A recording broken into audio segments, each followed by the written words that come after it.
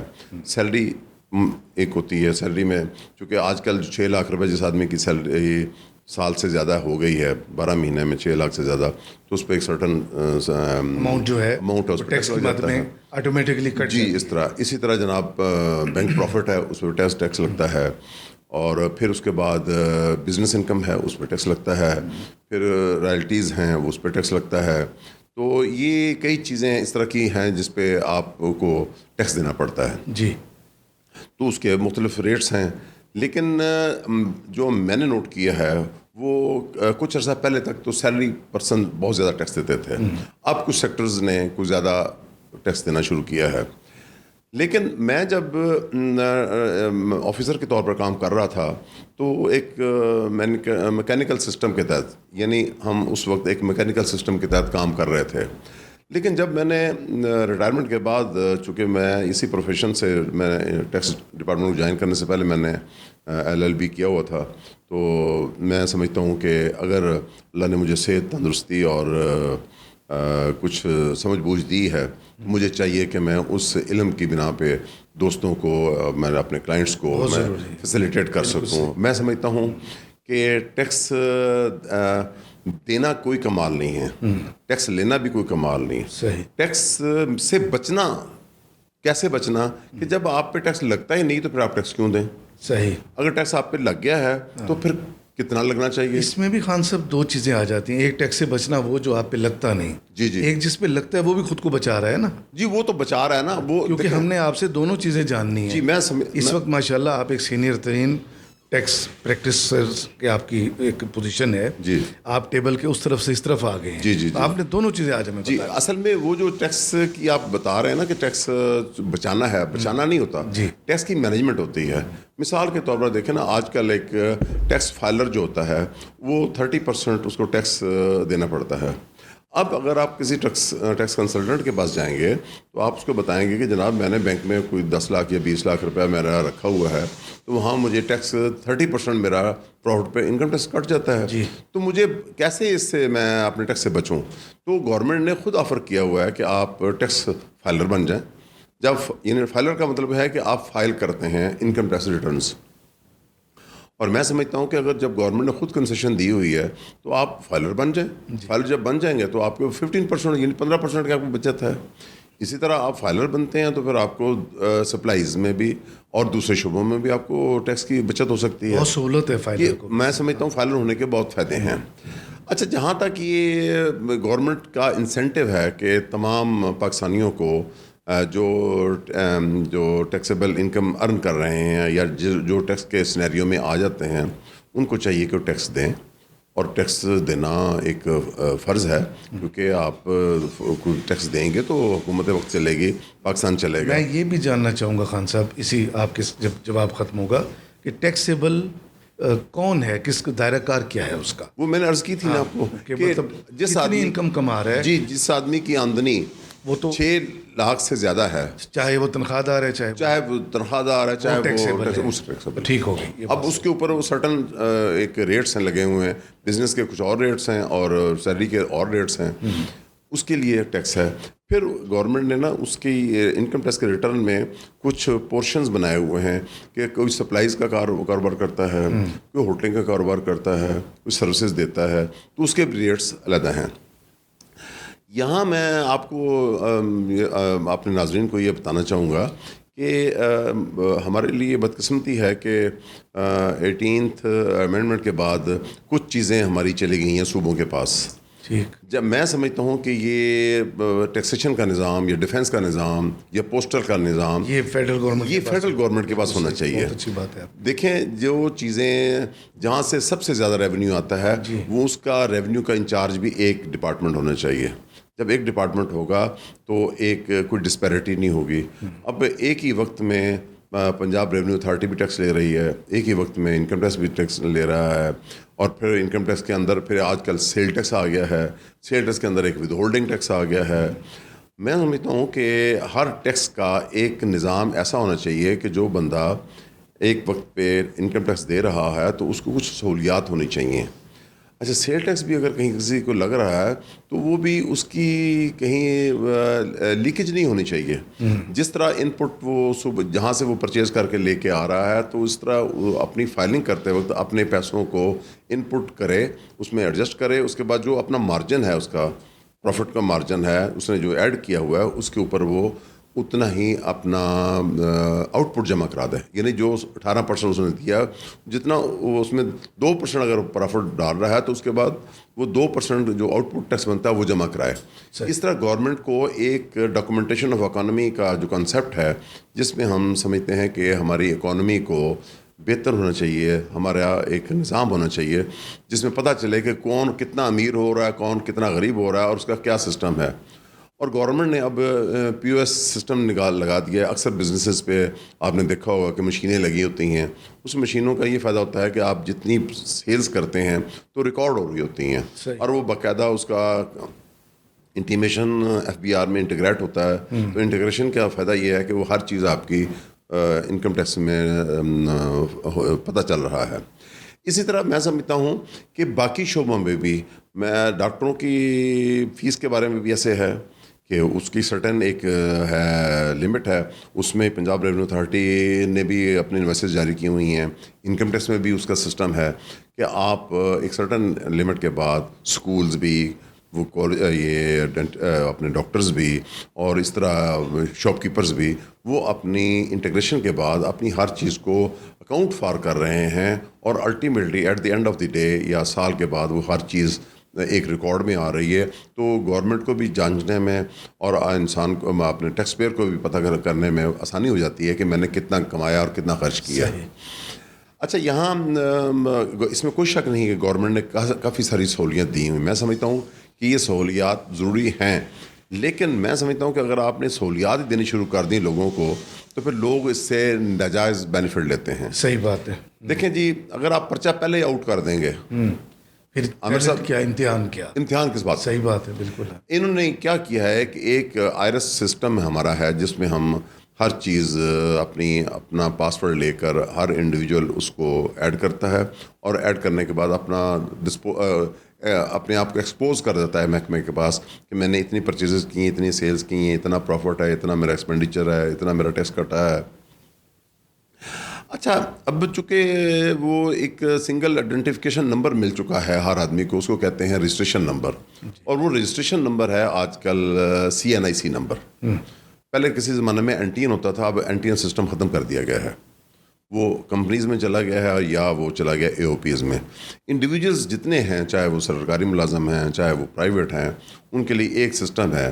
اس system کا یہ فائدہ ہوا ہے گورنمنٹ کو کہ گورنمنٹ جہاں کہیں آپ کوئی ٹرانزیکشن کرتے ہیں تو وہ آٹومیٹیکلی ہمارے سسٹم میں اس کی تمام انفارمیشن وہ گیدر ہو جاتی ہے, اکٹھی ہو جاتی ہے. جب ہم آخر میں at the end of this year جب ہم اس کا ایک معلومات کا آپشن ہے, ہمارا ٹیب ہے آئرس سسٹم میں, جب اس میں ہم رجسٹریشن نمبر ڈالتے ہیں تو ہمیں پورا وہ بتا دیتا ہے کہ آپ نے کس کس سال میں کیا کیا کام کیے, صحیح, اور وہ آپ اس کے مطابق اپنا گوشوارہ دائر کریں. اچھا اس کا نقصان میں سمجھتا ہوں کہ ایز اے اسیسر یعنی ایز اے ڈپٹی کمشنر جب میں رہا تو میں سمجھتا ہوں کہ یہ کام نہیں ہونا چاہیے, پرچہ آؤٹ نہیں ہونا چاہیے. اچھا دیکھیں جی, سال کے بعد آپ کو پورا ایک سال آپ نے کمایا ہے, پھر گورنمنٹ نے آپ کو 3 مہینے دیے ہیں کہ آپ اپنے 3 مہینے کے اندر اپنے معاملات کو آپ ایک رائٹنگ فارم میں لے کے آئیں اور محکمے کو بتائیں کہ میں نے پورے سال میں اتنی سیلز کی ہیں, اتنی پرچیزز کی ہیں, اتنا پروفٹ ہوا ہے, اتنا ایکسپینڈیچر ہوا ہے, اس ایکسپینڈیچر پہ میں نے کتنا ود ہولڈنگ کیا ہے, پھر اس کے بعد میں نے اتنا ارن کرنے کے بعد اپنی ویلتھ اسٹیٹمنٹ میں میری کتنا انکریز آیا ہے, کتنا ڈکریز آیا ہے. جب یہ پیسے اس میں آئیں گے تو at the end of the year آپ کو پتہ چل جائے گا کہ میں نے اتنا کمایا ہے.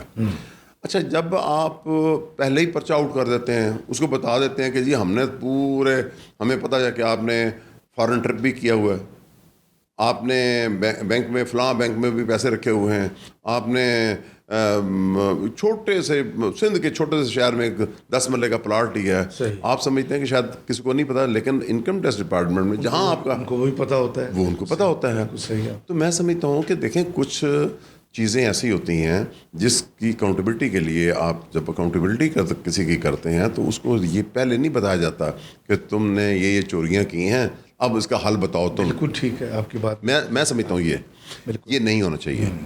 آپ کے پاس انفارمیشن ہے, آپ انفارمیشن کو آپ اپنے پاس رکھیں, آپ اس کو کراس ویریفائی کریں. کراس ویریفائی کرنے کے بعد آپ کے لیے آسانی ہوگی. اس کو کہیں گے بھائی جان آپ نے کمایا ہے 4 لاکھ, 40 لاکھ کی آپ نے پراپرٹی خرید لی ہے, صحیح. اب 40 لاکھ روپیہ آپ نے کہیں سے نہیں شو کیا تو لہٰذا 40 لاکھ پہ ٹیکس دیں. اچھا یہاں پرابلم یہ ہے کہ ہمارے ٹیکس ڈپارٹمنٹ, میں سمجھتا ہوں یہ بادشاہوں کا محکمہ ہے. اچھا وہ کس طرح؟ یہ میں یعنی اس جو ایک بادشاہ کو اختیارات ہوتے ہیں نا اپنی سبجیکٹ کو ڈیل کرنے کے لیے, اپنے عوام کو ڈیل کرنے کے, اس کو پکڑنے کے, اسی طرح کے اختیارات وہ ہمارا جو اسیسنگ آفیسر ہے, یہ جو ہمارا ڈپٹی کمشنر انکم ٹیکس ہے, وہ آپ سے پوچھ سکتا ہے کہ عامر صاحب آپ جس گاڑی پہ آئے ہیں مجھے بتائیں گاڑی کس کی ہے. آپ نے اتنے مہنگے کپڑے پہنے ہوئے ہیں, آپ کا تو ذریعہ آمدن صرف سیلری ہے, کہاں سے آپ لیتے یہ آپ کہاں سے لکھیں؟ آپ امریکہ گئے ہیں, آپ باہر کے ملکوں میں دورے کیے ہیں, اور آپ نے فلاں ہوٹل میں شادی کی ہے بچی کی, تو وہاں آپ نے ایکسپینڈیچر لاکھوں روپے خرچ کیا ہے, وہ کیسے کیا ہے؟ تو یہ سب چیزیں پوچھنے کا جو محکمہ ہے وہ پاکستان میں صرف ہے انکم ٹیکس ڈپارٹمنٹ کا. نو ڈاؤٹ ہماری یہ جو پروسیڈنگز ہوتی ہیں یہ ایف آئی اے کی طرح وہ نہیں ہوتی کہ آپ کسی کو مار ہی دیں, لیکن at the end of the year ہمارا مقصد کیا ہوتا ہے, کس بندے سے ٹیکس وصول کریں, اس کی آمدنی کی. آخر اسٹیٹ کو بھی تو کوئی فائدہ دینا جی, فائدہ اسٹیٹ کو چلانا ہے. ایک نظام ہے, اسٹیٹ ہمارے اوپر خرچہ. تو عامر صاحب آئی ایم سوری کہ وہ میں پتہ نہیں یہ آج کا اتنا خشک موضوع آپ نے مجھے دے دیا ہے. نہیں یہ بڑا ضروری ہے. میں چاہ رہا تھا کہ آپ ہمارے ناظرین کو پتہ ہونا چاہیے کہ یہ ڈپارٹمنٹ یہ پوچھ سکتا ہے. ہاں بدقسمتی ہے. یہ بھی ضرور بتائیے گا ہمارے کتنے فیصد لوگ اس وقت ٹیکس دے رہے ہیں؟ جی وہ میں بتا رہا ہوں کہ پچھلے سال ہمارے 54 لاکھ کے نزدیک لوگوں نے ریٹرنز فائل کی تھیں. اچھا عامر میں اس کے خلاف کتنے پرسنٹ بنے ہیں؟ کچھ بھی نہیں. یہ تو آپ یہی سمجھے نا کہ 24 کروڑ ہماری عوام ہے. جی ہاں. اس کے وہ مطابق ہمیں یہ جتنی ریٹرن آئی ہیں یہ اتنی زیادہ ریٹرنیں نہیں ہیں. اچھا لیکن جب کمپیریزن ہم کرتے ہیں عامر تو یہ جو ریٹرنیں ہیں یہ ہمارے ٹیکس پیئر وہ لوگ ہیں جو سیلری پرسن ہیں, زیادہ وہ لوگ زیادہ ہیں. بزنس کے بہت تھوڑے ہیں. مثال کے طور پر میں یہاں آپ کو ملتان کینٹ کی مثال دوں گا. میں اس علاقے کا افسر رہا ہوں 2006 میں. اس کے علاوہ بھی کافی عرصہ میں اس علاقے کا افسر رہا ہوں, لیکن میں آپ کو اسپیسیفکلی بتا رہا ہوں کہ میں نے ایک دفعہ انالیسس کیا کہ جو ہمارا ایس پی چوک سے لے کر آپ ایک چکر لگائیں نا امپیریل سینمے کے ساتھ سے ایک گول چکر, تو یہ جتنی دکانیں ہیں تو 4 لاکھ روپیہ ٹوٹل پورے کینٹ نے ٹیکس دیا تھا. اچھا کیا وہ جو اختیار ہے ڈپٹی کمشنر کا جی یہاں استعمال نہیں ہوتا؟ نہیں دیکھیں اب تو میں استعمال نہیں کر سکتا. اس کو چاہیے تھا جس کا بھی ہے جو بیٹھا ہوا. جی اچھا اب ایک بہت اتنا بڑا ظلم ہوا ہے, میں حیران ہوں کہ CBR یا FBR سو رہا ہے یا کیا ہے. کہ پہلے آپ کو شاید یاد ہوگا کہ ٹیکس پیئرز کے لیے ایک ہتھوڑا ہوتا تھا کہ جی آپ جب گوشوارہ داخل کریں گے تو محکمہ پوچھے گا آپ سے کہ آپ نے یہ کہاں سے کمایا.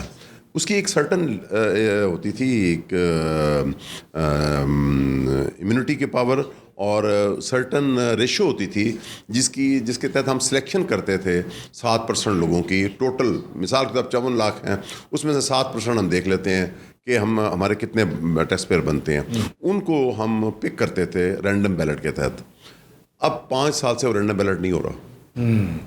مجھے نہیں پتا کہ اس کے پیچھے کیا راز ہے کہ کیوں نہیں گورنمنٹ کر رہی. صحیح. اچھا اب وہ آفیسرز کے انہوں نے 170(4) کی پاور دے دی ہے کہ وہ خود اس کو سلیکٹ کریں, لیکن ایک آفیسر کتنے لوگوں کو سلیکٹ کر سکتا ہے جو ایک ٹھنڈے کمرے میں بیٹھا ہے؟ اس کو کیا پتا کہ ملتان میں کون سی کتنا جانتا ہوں. اچھا پھر ایک عامر بڑا مشکل یہ ہے کہ ایف بی آر میں آپ کے ذہن میں ہوگا کہ جو آفیسر ہے، انکم ٹیکس آفیسر ہے یا اسسٹنٹ کمشنر ہے، ڈپٹی کمشنر ہے یا جو بھی افسر ہیں، ان کے پاس اختیارات ہیں جس مرضی دکان پہ چڑھ جائے. نو نو نو، ان کے پاس اختیارات نہیں ہیں. ان کے پاس اختیارات ہیں جب کوئی کیس سلیکٹ ہوگا آڈٹ میں، پھر وہ کمشنر سے پرمیشن لے گا کہ میں نے فلاں دکان پہ جانا ہے. اگر تو اس کو اسپیسیفکلی اجازت ہوگی تو پھر جا کے وہ اس کو انکوائر کر سکتا ہے کہ تم نے کیا کمایا، کیا کھایا، تمہاری دکان میں کتنا مال پڑا ہے، کتنا آپ نے ٹیکس دیا، کتنا نہیں دیا. لیکن ایک ہوا شروع سے بیٹھا ہوا ہے، آپ نے شاید اپنے جوانی کے عالم میں دیکھا ہوگا، بلکہ جوان تو آپ آج کل بھی ہیں، نوجوانی کے دنوں میں جب 50-50 پروگرام ٹی وی پہ چلتا تھا تو آپ نے دیکھا ہوگا کہ وہ چھوٹے چھوٹے اسکٹس ہوتے تھے، کہتے ہیں کہ وہ نیمبو نچوڑنا، جو ٹیکس پیئر کا جو نچوڑا جاتا ہے تو اس سے ریونیو ملتا ہے. تو انکم ٹیکس والوں کا وہی کام ہے. لیکن میں سمجھتا ہوں کہ اب یہ کام مشکل ہو گیا ہے. صحیح. اب انٹیگریشن کی وجہ سے محکمہ انکم ٹیکس کے پاس سونامی ہے انفارمیشن کا. جی. آپ یہ کبھی بھی نہ سمجھیں کہ انکم ٹیکس ڈپارٹمنٹ کو پتہ ہی نہیں ہے کہ میں نے کیا کھایا، کیا پیا. آپ نے اگر کسی ہوٹل میں جا کے کارڈ کے ذریعے پیمنٹ کی ہے تب بھی محکمہ انکم ٹیکس کو پتہ ہے کہ آپ نے کتنی پیمنٹ کی ہے. آپ نے کوئی ٹکٹ خریدی ہے تو وہاں بھی پتہ ہے کہ آپ کا کتنا، آپ کے بچے نے کسی ایجوکیشن اسکول میں حاصل کی ہے اور وہاں فیس دی ہے، وہ بھی ان کو پتہ ہے.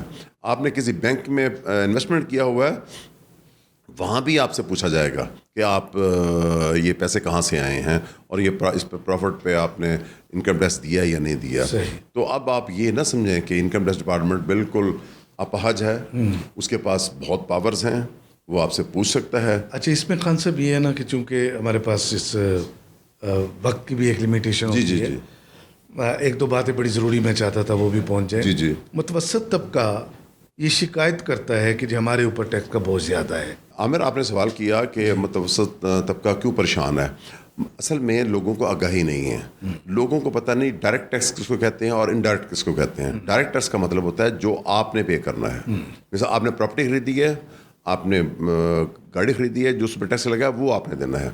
یہ جو آپ نے ماچس کی ڈبی خریدی ہے یا آپ نے صابن کی ڈبی پیکٹ خریدا ہے یا سگریٹ خریدا ہے، یہ آپ پہ انڈائریکٹ ٹیکس ہے. یعنی آپ کو یہ سیل ٹیکس کے مد میں آتا ہے. لہٰذا لوگ یہ سمجھتے ہیں کہ وہ ٹیکس بھی ہم نے ٹیکس دیا. نہیں، وہ ہے ایک سیل ٹیکس جس میں آپ کو یہ ساری دنیا میں نافذ ہے تو یہ دینا پڑتا ہے. میں سمجھتا ہوں کہ آج کی اس محفل میں آپ نے مجھ سے جو سوال کیے ہیں، میں شاید آپ کو بہتر انداز میں بہت بہتر انداز میں آپ نے جواب دیا انشاءاللہ. اور پروگرام کا ایک بنیادی مقصد انفارمیشن ہوتی ہے. جی جی جی. اور وہ بہت تشنا لوگ ہیں، ان کو نہیں آگاہی ہوتی. جی جی. اچھا ہو گیا ایک سینئر آفیسر کے ذریعے جی جی آج ہمارے لوگوں تک انکم ٹیکس کے حوالے. لیکن یہاں عامر میں ایک بات بتاتا چلوں کہ بالکل کبھی گھبرایا نہ کریں. آپ یقین کریں کہ میں نے اپنی سروس میں انکم ٹیکس ڈپارٹمنٹ سے اچھا ڈپارٹمنٹ نہیں دیکھا. جہاں آپ جائیں آپ کو کرسی بھی پیش کی جاتی ہے، آپ سے عزت کے ساتھ پیش بھی آ جاتا ہے. آپ کو ممکن ہے وہ آفیسر چائے بھی پلا دے، لیکن آپ کبھی گھبرائیں نہیں اور اپنے معاملات کو بالکل صحیح رکھیں. اگر پھر نیٹ اینڈ کلین، اور پھر بھی اگر آپ کو کہیں سے صحیح معاونت نہ ملے، آپ فوری طور پر کسی ٹیکس کنسلٹنٹ سے رابطہ کریں تاکہ آپ کو ایک جیسے آپ ڈاکٹر کے پاس جاتے ہیں اس طرح کہ آپ وکیل کے پاس جائیں. بڑی شاندار بات ہے آپ نے کی خان صاحب. میں آپ کی آمد کا اور اس شاندار گفتگو پہ آپ کا شکریہ ادا کرتا ہوں. بہت شکریہ.